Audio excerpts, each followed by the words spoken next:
que quelqu'un peut dire le relèvement? Non, dis-le bien, dis-le, le relèvement. Donc lorsqu'on parle du relèvement, ça veut dire qu'il y a eu un tombé. Si on parle du relèvement, ça veut dire qu'il y a eu quelque chose qui ne marchait pas bien autrefois. Je ne sais pas s'il y a quelqu'un qui est en train de comprendre cette pensée. Donc si on parle du relèvement, ça veut dire qu'il y a eu une personne qui était endormie et qui cherche à se remettre, à se mettre debout.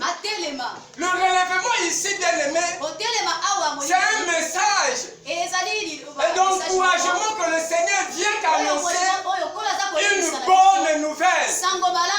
Ce message, bien aimé, consiste à motiver ta foi, à te pousser à aller encore plus loin, à ne pas rester là où tu étais couché, à comprendre une chose. Avant que nous développons ce message, le Seigneur me met à cœur à vous raconter cette petite histoire.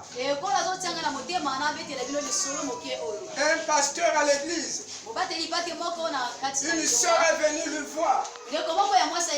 Papa, moi je vais quitter l'église. Il dit, comment ma fille, tu dois quitter l'église? La soeur a dit, papa, je ne suis pas vraiment à l'aise à l'église parce que lorsque nous rentrons à l'église, je vois certaines personnes qui sont concentrées à utiliser que leur téléphone, qui sont concentrées dans leur téléphone et cela ne me permet pas à bien passer de bons moments dans la présence de Dieu. Et le pasteur lui a dit, d'accord, reviens demain, s'il te plaît. Ne repars pas, reviens demain. Et le lendemain, la sœur est revenue. Et le pasteur lui a donné la place. Et il dit, ma soeur, voici une verre d'eau. Le pasteur a rempli le verre d'eau. Et il dit à la sœur, fais le contour de l'église. Sois concentré avec ce verre d'eau. Aucune goutte ne se renverse. Et la sœur a pris ce verre d'eau, elle était vraiment concentrée. Elle était vraiment concentrée. Pour veiller à ce qu'une petite goutte de cette eau ne tombe pas sur la terre. Cette sœur était concentrée.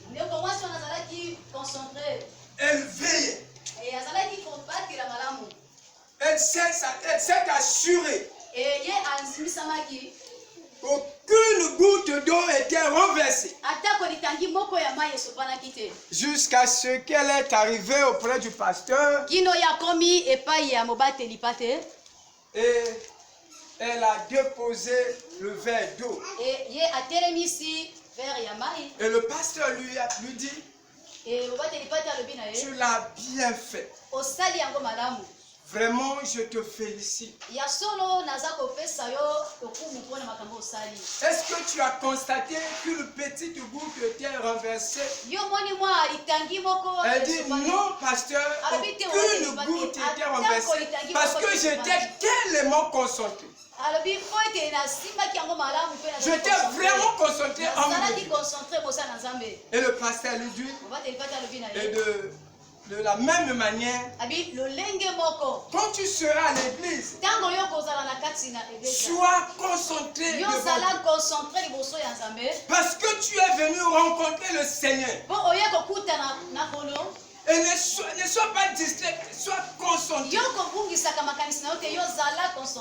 Parce que cette réalité que tu remarques à l'église,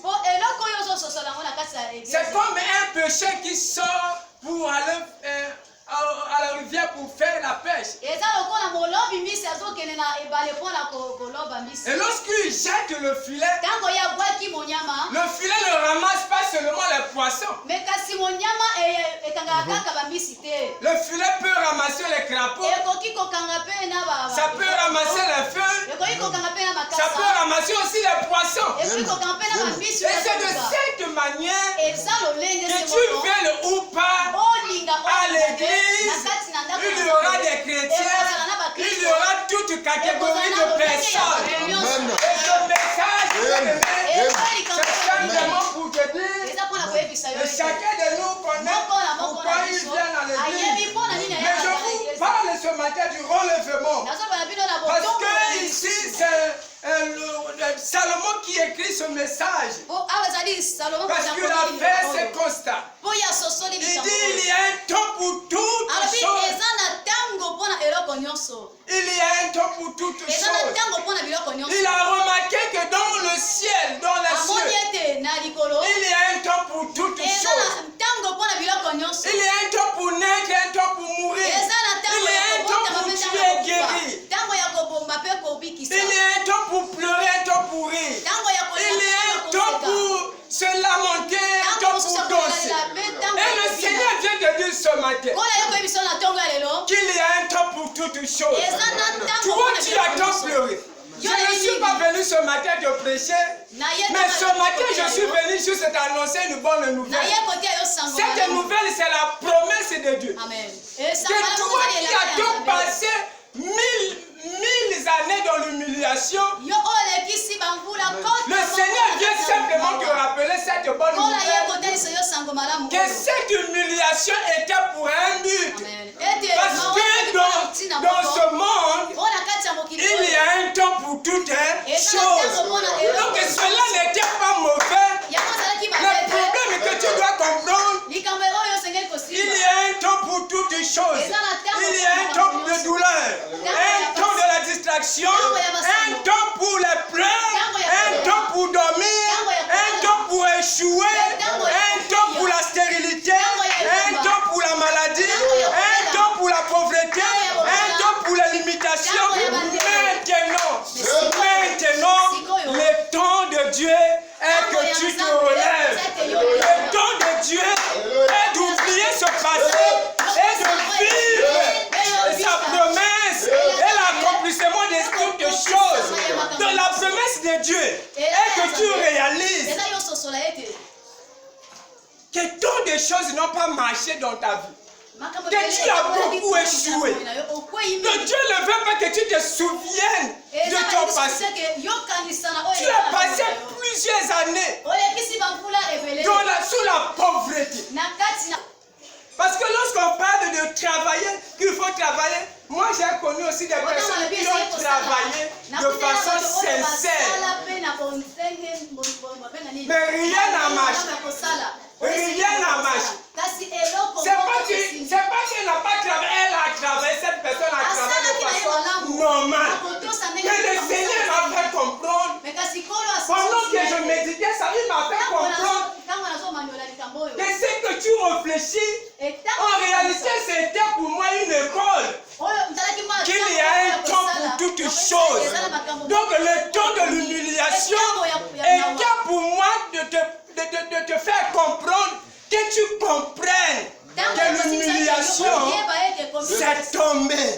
Être humilié, c'est perdre tes valeurs, c'est perdre ta crédibilité. Tu peux être trahi, tu peux être humilié, mais cela, c'est pour que tu te relèves. C'est pour que tu te relèves. Et je suis en train de te défier ce matin que ce message est pour ton relèvement. Que ce message est pour ton bien. Je suis venu ce matin, bien-aimé. Je te rappelle que je ne suis pas venu enseigner ni prêcher. Je suis venu te défier ce matin. Pour que tu comprennes que si tu prends au sérieux ces choses, ta vie doit être relevée. Si tu as échoué, je ne sais pas le jour où l'on va encore se revoir, mais je suis en train de te dire, une personne va me donner ce témoignage. Que depuis que j'avais pris cela au sérieux, que j'avais compris que j'avais échoué. J'avais échoué 1000 fois. Mais dès que j'avais compris que ce n'était pas la fin de ma vie, et j'ai pris la résolution de se relever. Et je t'ai relevé. Je prie que tu te relèves, bien-aimé. Là où tu es tombé, que le Seigneur te relève.